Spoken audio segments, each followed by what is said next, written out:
चांद पर तरावी खत्म होती है। रमजान का चांद होगा तरावी शुरू होगी, ईद का चांद होगा तरावी खत्म हो जाएगी। हम लोगों की गलती क्या है कि हम लोग खत्म कुरान करते हैं 10 दिन में, हम लोग खत्म कुरान करते हैं 15 दिन में, और खत्म कुरान को खत्म तरावी समझ लेते हैं। रमजान पढ़ करके भी कुरान की दौलत से महरूम हो। एक हाफिज साहब आए मस्जिद में, तो कमेटी ने कहा कि कितने दिन में सुना सकते हो? कहा कि कितने दिन में, मैं वंदे भारत, पीछे आंख बंद करके खड़े हो देना, 3 दिन में सीधा दिल्ली पहुंचा। लोगों ने कहा बड़ा अच्छा होगा हाफिज साहब, 3 दिन तो पांव फूलेगा, उसके बाद 27 दिन सोते रहे। 3 दिन में खत्म कुरान हो गया। हाफिज साहब ने खड़े होकर के कहा कि लोगों मिठाई बांटो, खत्म कुरान हो गया। पीछे एक होशियार मुक्तदी था, उसको सूरह यासीन याद, वो खड़ा होकर के बोला हाफिज साहब आप कहते खत्म कुरान हो गया, सूरह यासीन तो आई नहीं। इसको समझ में आ गया कि तमाम अंधों में काना राजा भी। इसने बात बदलते हुए कहा कि बिल्कुल आप सही कह रहे हैं, मैंने जानबूझ करके सूरह यासीन छोड़ दिया। सूरह यासीन जिंदा पर थोड़ा पढ़ जाती तो मुर्दा पर पढ़, अगर मैं पढ़ने की गलती करता तो पीछे एक एक करके जनाजा सबका होता। नाते नबी का हौसला कुरान से मिला, कुरान से मिला, ये शौक हमको हजरते हसन से मिला, हसन से मिला। अल्लाह के सिवा कोई माबूद ही नहीं, माबूद ही नहीं। पहला प्याम ये हमें फरान से मिला, फरान से मिला। यासीन से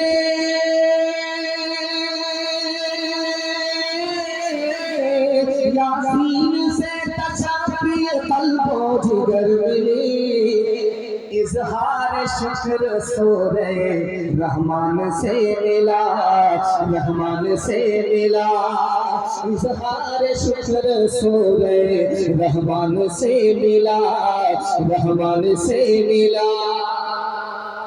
तरावी को चांद से शुरू करेंगे, चांद पर खत्म करेंगे। हाथ उठाइए इंशाअल्लाह। हफ्ता भर की नमाज जुमा में और साल भर का कुरान रमजान में पढ़ेंगे। हाथ उठाइए इंशाअल्लाह। जोर का झटका धीरे से लगा, और ये कन्या के भी मामू है, दूल्हा के दूल्हा, दोनों तरफ से बराबर साथ दे। चौथा पैगाम आपकी खिदमत में रखने के लिए जा रहा हूँ, इसको बहुत ध्यान से सुनिएगा, कुछ याद रहे या ना रहे इसको बगैर याद करके ले जाइए। इतनी दूर से मैं चल करके आया, मैंने सोचा कि एक पैगाम आपको सुनाऊंगा, और आप अगर याद रखेंगे तो आपके रमजान की हिफाजत हो जाएगी। रोजा आदमी क्यों नहीं रखता? 4 वजह, इसको ध्यान से। रोजा क्यों नहीं रखता? 4 वजह। पहली वजह क्या है? 15 ये माइक सिटी मार रहा है, ये जवान है, बुरा नहीं है, वो बेचारा सेट कर रहा है। पहली वजह आदमी रोजा क्यों नहीं रखता?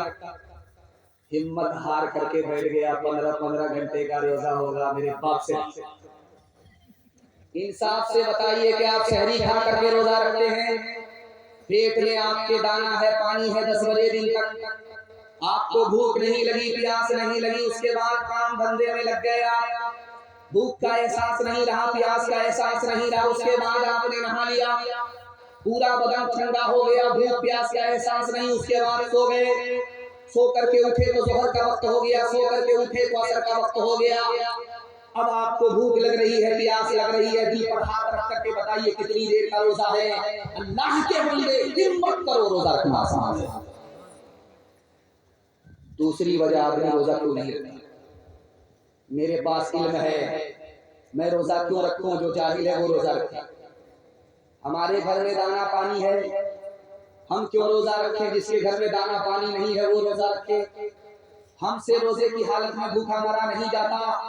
ये जुमला नहीं है, बारूद है, एकदम बम है, जबान से इधर निकलता है, सीने से उधर ईमान रुखसत हो सकता है। मैं हाथ जोड़ करके आपसे कहता हूं, रोजा रखना है नहीं रखना है वो आपका मामला, लेकिन रोजे की बेअदबी नहीं करनी। अगर रोजा नहीं रखता तो गुनहगार होंगे, ईमान सलामत रहेगा, और रोजे की शान में गुस्ताखी करेंगे, सीने से ईमान। तीसरी वजह पर आप गौर कीजिए, छोटा बच्चा 12 साल का 14 साल का रोजा रख लिया, माँ कहती है बेटा रोजा मत रखो, स्कूल जाना है, उसने तोड़ दिया। बाप ने कहा कि बेटा रोजा मत रखो, गाल पिचक जाएंगे तुम्हारी, ईद के बाद शादी होने वाली है, उसने रोजा तोड़ा। बच्चे ने रोजा रखा, रोजा तोड़ दिया, ना माँ बाप गुनहगार न बच्चे गुनहगार। बच्चे ने रोजा रखा, माँ बाप ने तोड़वा दिया, बच्चा गुनहगार नहीं होगा, बच्चे की तरफ से माँ बाप गुनहगार होगा। आखिरी बात आपके सामने रखता हूं, इतना बड़ा मजमा है, बड़े बूढ़े भी बैठे हैं, सब बैठे। अभी किसी से पूछिए सलाम के बाद खैरियत तो है, तो कहते हैं हाँ ठीक है। अभी कोई शुगर नहीं, अभी कोई प्रेशर नहीं, अभी कोई बीमारी नहीं। और जैसे ही शाबान खत्म होगा, एक पोटली दवाई लेकर के टेबल पर घटाघट चाय पी रही है, घटाघट खाना खा रहे। अब समझी ने पूछा रोजा नहीं रखा, क्या कीजिएगा? शुगर से परेशान, डॉक्टर ने मना किया, प्रेशर से परेशान, डॉक्टर ने मना किया है। याद रखिए ये बहाना सबसे चलेगा, खुदा से नहीं चलेगा। वो छुपे हुए को भी जानता है, छपे हुए को भी जानता है। एक आदमी ने मसला सुना कि जो आंख से चांद देखेगा उस पर रोजा फर्ज हो जाए। वो बोला मैं सर उठा करके चलूंगा, सर गाड़ करके चल रहा है कि चांद देखेंगे नहीं, रोजा फर्ज ही नहीं। रात का सन्नाटा था, पेशाब पखाने की हाजत हुई, घर से निकला, जंगल में चला गया पेशाब पखाने के लिए, और आसमान पर चांद था और उसका अक्स पानी पर आ रहा। जब इस्तिंजा से फारिग हो गया, हाजत से फारिग हो गया, तो तहारत के लिए तालाब के करीब आया तो देखा ये चांद, अस्तगफिरुल्लाह, ये पीछा करते करते यहाँ तक आ गया। हाथ उठाइए, वादा कीजिए रोजे की इबादत करेंगे, हिम्मत से रमजान